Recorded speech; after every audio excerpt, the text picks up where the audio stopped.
Puji syukur kehadirat Allah Subhanahu wa Ta'ala. Hari ini kita bisa sharing sedikit tentang Claude. Ilmunya mungkin nggak terlalu deep ya, karena saya juga baru berapa 15 bulan semenjak anak saya lahir. Jadi nanti kita sistemnya adalah sharing. Kalau misalnya teman-teman sudah lebih lama pakai Claude bisa sharing, oh ternyata merek yang ini lebih bagus misalnya gini, atau harusnya nyucinya nggak begitu. Jadi nanti kita bisa sharing aja gitu. Nah, ini judulnya Kenal Claude lebih dekat biar dompet lebih berat. Karena kenapa? Kenapa judulnya kayak gini? Karena banyak mungkin yang nggak begitu kenal Claude itu seperti apa. Sehingga akhirnya nggak bukan nggak bisa apa ya, belum bisa memulai dikarenakan memang belum kenal lebih dekat gitu. Nah, khawatirnya adalah saya tuh sebenarnya membawa topik Claude ini agak khawatir gitu, karena kan Claude itu hampir sama kayak Sufor, ASI, ibu bekerja, ibu di rumah gitu sama. Jadi Claude Pospak itu sempat juga menuai kontroversi ya, karena kesannya kayak ya iyalah, ibu yang Claude itu apa namanya, ibu yang Claude itu lebih baik dibanding yang ibu yang pakai pospa karena menjaga lingkungan dan lain-lain. Sebenarnya nggak gitu juga gitu. Karena saya paham betul orang-orang yang mungkin berkelodi pasti perjalanannya panjang gitu. Akhirnya dia bisa pakai Claude sekarang. Dia coba manajemen waktunya gitu. Terus udah gitu nabung dulu dan seterusnya gitu. Dan mungkin teman-teman yang belum bisa berkelodi bisa jadi karena memang belum sempat untuk cari tahu. Karena kan banyak ya istilah-istilah tentang Claude. Jangan-jangan nanti saya beli ternyata salah gitu. Nah makanya niat sharing ini bukan dimaksudkan untuk mengatakan bahwa oh saya dan Mbak Ainun karena sudah berkelodi itu lebih bagus, nggak gitu juga gitu. Tapi ingin biar teman-teman juga bisa lebih kenal Claude dan bisa ada basic informasi dulu sebelum akhirnya memutuskan untuk berkelodi gitu. Kalaupun akhirnya nanti teman-teman nggak memutuskan untuk berkelodi nggak masalah. Nah, yang pertama ini kenalin dulu, saya namanya Amalia, ibu dari satu anak, sekarang umur 15 bulan, founder Momenku Project, dan sejak 2018 ngajar di Momenku, plus juga jadi auditor halal freelance di sebuah lembaga sertifikasi halal di Indonesia. Nah, kemudian yang pertama saya ingin sharing dulu kenapa sih kita harus berkelodi. Nah, ada 3 alasan. Yang paling pertama adalah supaya kita tidak termasuk kepada orang-orang yang berbuat kerusakan. Karena saya Muslim, jadi saya ambil dari Al-Quran ya. Jadi ayat-ayatnya saya kutip ada 4 ayat: Al-Baqarah 11-12, Al-Qasas ayat 77, Ar-Rum 41, dan Al-A'raf ayat 56. Nanti teman-teman bisa buka mushafnya sendiri dan bisa baca secara keseluruhan ya. Karena kan kalau ngambil sepotong ayat aja kan mungkin nggak dapat gambaran keseluruhannya ya. Jadi ini saya ambil bahwa memang Allah itu sebenarnya sudah mengatakan dalam Al-Quran untuk kita tuh menjaga yang Allah berikan gitu, Allah buat gitu di bumi. Jangan kamu membuat kerusakan di bumi, sesungguhnya kami orang-orang yang mengadakan perbaikan, mereka bilangnya gitu. Ingatlah sesungguhnya mereka itulah orang-orang yang berbuat kerusakan tapi mereka tidak sadar, bisa kayak gini. Terus kemudian Allah juga bilang jangan kamu berbuat kerusakan di muka bumi, sesungguhnya Allah tidak menyukai orang-orang yang berbuat kerusakan gitu. Terus kemudian nah ini telah nampak kerusakan di darat dan di bumi disebabkan karena perbuatan tangan manusia. Mungkin bencana alam, kebakaran, kemudian apalagi sekarang COVID gitu ya. Mungkin karena memang karena ulah kita sendiri gitu kan. Ini adalah supaya Allah merasakan kepada mereka, sebagian dari mereka akibat perbuatan mereka, agar mereka kembali ke jalan yang benar. Kemudian juga dan jangan kamu membuat kerusakan di bumi sesudah Allah merbaikinya, dan berdoalah kepadanya dengan rasa takut, tidak akan diterima dan harapan akan dikabulkan. Ya, ini Al-A'raf ayat 56. Nah, kenapa saya bilang tentang kerusakan ini? Karena memang secara nggak langsung sampah popok itu dia itu membawa banyak masalah gitu ya. Banyak keuntungannya. Memang seperti plastik ya. Plastik itu kan juga sebenarnya anti repot, kalau di Sunda mah dibilangnya gitu ya, anti repot. Karena apa? Memang anti repot gitu. Cuma selembar doang, nggak leak gitu, nggak bocor, terus ringan gitu ya. Ini juga sama, si popok ini juga membawa kedamaian pada kita gitu, bisa tidur malam tanpa harus bangun-bangun, tapi juga sebenarnya ada masalah di baliknya gitu. Plus minus sih. Nah, salah satunya adalah karena ternyata di Indonesia waktu itu diadakan survei dan ternyata mencatat 3 juta popok sekali pakai dibuang di sepanjang daerah aliran Sungai Berantas. Dan yang paling pertama itu adalah popok 98%, setelah itu popok dewasa, setelahnya pembalut wanita. Jadi sebenarnya perempuan itu berpengaruh dua ya. Ini popok bayi sama pembalut wanita itu menjadi sampah juga gitu di sungai gitu. Nah, banyak efeknya pada lingkungan seperti misalnya pada biota air, kemudian ikan, membawa bakteri, apalagi yang popoknya nggak dibersihin dulu ya. Jadi kalau pup langsung dibuang, dimasukkan kresek, dibuang gitu aja, itu bisa menjadi bahaya buat lingkungan. Nah, sampah popok itu sebenarnya masuk juga sebagai sampah yang sulit didaur ulang di sini. Jadi ada kelihatan nggak ya? Saya coba gedein. Jadi dia itu termasuknya sampah yang tidak bisa didaur ulang.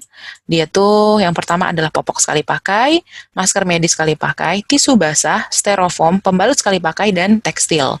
Ini tuh kebayang nggak sih ini tuh yang kita pakai kalau buat bersihin anak, bersihin anak. Maksudnya kalau anak lagi pup terus kita bersihin kan pasti pakai popok sekali pakai, tisu basah ya nggak sih? Ini pasti pasti kita pakai. Jadi satu, dua, ini sering kita pakai kalau kita sering pergi-pergi, masker medis, terus sama pembalut sekali pakai. Jadi kita tuh sebenarnya lumayan besar gitu loh ininya kontribusinya untuk membuang sampah yang sulit didaur ulang. Maksudnya sulit didaur ulang tuh ya mau diapain lagi gitu. Mungkin kalau kayak kertas masih bisa dibikin jadi kertas yang daur ulang. Terus kemudian botol bisa. Terus kemudian plastik-plastik itu masih bisa. Tapi ini tuh susah gitu dan butuh waktu hampir 500 tahun untuk mengurai sampah popok sekali pakai. Jadi lama banget, lebih lama dibanding plastik biasa. Nah, ini juga nih ya termasuknya sebagai residu. Residu adalah kalau nih gambarnya kayak gini nih, gambar di sini penjelasannya adalah ini kalau bisa dikurangi dan ini nggak bisa dipakai lagi gitu, nggak bisa di recycle. Ini makanya merah recycle. Salah satunya nih cotton pad juga apa sih kapas, kalau buat yang suka skincarean, kapas juga susah untuk diurai. Padahal kan kita pikir ya kapas kan dari ini kan dari kapuk gitu atau dari bahan nabati harusnya bisa dong gitu kita recycle. Tapi ternyata ini juga termasuk yang sulit. Diaper karena kecampur-campur, toilet paper, ini pembalut, tisu basah gitu. Jadi ini benar-benar hampir semuanya sering kita pakai gitu. Ini bisa membawa kerusakan pada bumi kita gitu. Nah, itu yang pertama. Jadi supaya kita pakai Claudie itu ikhtiarlah untuk menjadi bagian orang-orang yang tidak membuat kerusakan di bumi. Walaupun mungkin saya juga masih sama kok gitu, masih kadang pakai plastik untungnya sih di Bogor sekarang udah wajib harus ke ke Indomaret atau ke Alfamart itu harus udah bawa kantong sendiri ya sekarang udah alhamdulillah. Tapi kayak misalnya ke abang sayur masih kadang lupa bawa tas gitu, atau beli dari buah, abang-abang buah itu juga masih gitu kan. Terus paket juga kan bubble wrap, terus plastiknya itu juga masih. Jadi nggak pure, saya juga masih berusaha lah gitu, nggak belum sampai yang 100% zero waste. Tapi paling nggak kita berusaha untuk menjadi bagian yang tidak berbuat kerusakan dengan mengurangi penggunaan diaper, tisu basah dan juga pembalut gitu. Supaya lebih zero waste. Nah, yang kedua adalah ini adalah gambar maaf kalau misalnya ada yang ini ya. Jadi ini kalau pantat bayi gitu ya, atau mungkin daerah selangkangannya itu sering merah karena pakai popok gitu ya, namanya diaperas atau ruam popok gitu, karena memang bukan karena popoknya mungkin ya.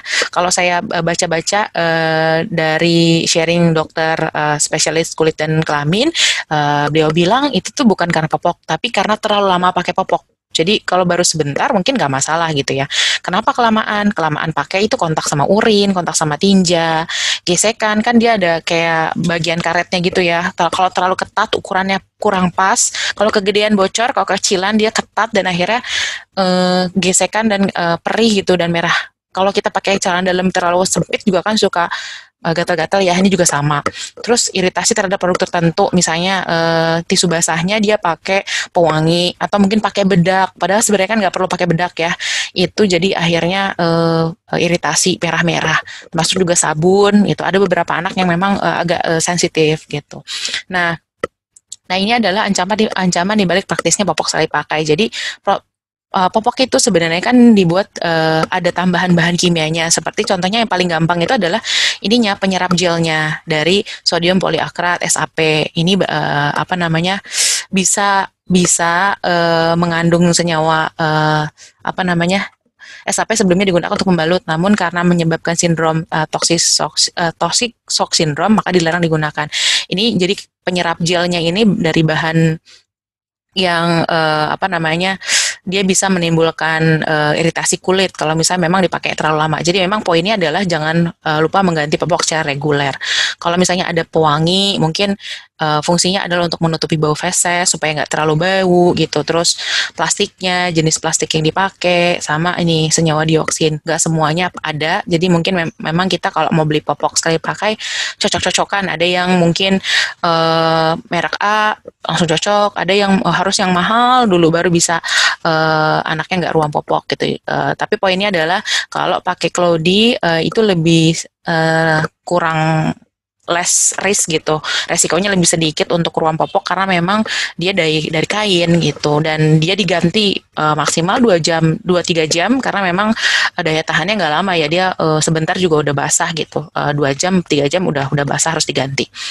Nah kemudian yang ketiga adalah hemat untuk dompet. Jadi kalau kita hitung rata-rata nih, misalnya asumsinya satu hari itu 5 pieces popok ya, dikali 2 ribuan, sekitar 10.000 sehari, dikali 30 hari, dikali 24 bulan, karena kan 2 tahun ya rata-rata akhirnya anak lepas popok, walaupun ada juga yang sampai 3 tahun, sekitar 7.200.000. Nah kalau kita beli Cloudy popok cuci ulang, ini yang 75.000 tuh termasuk yang udah oke ya menurut saya.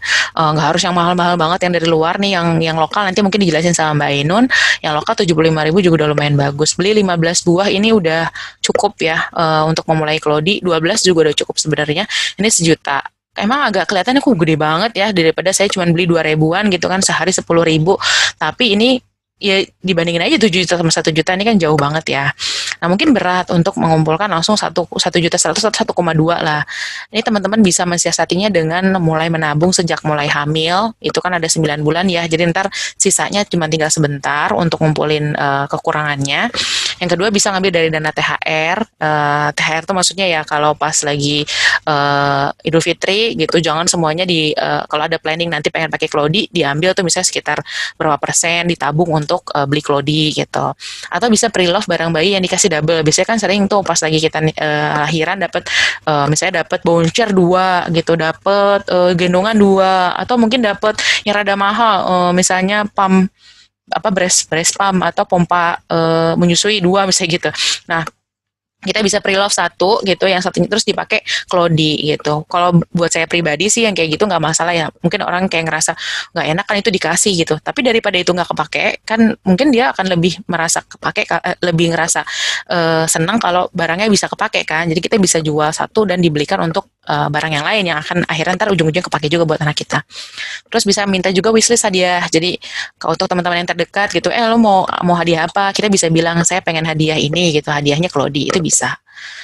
Nah, tips mencoba Cloudy dari saya nanti mungkin dilengkapi oleh Mbak Ainun.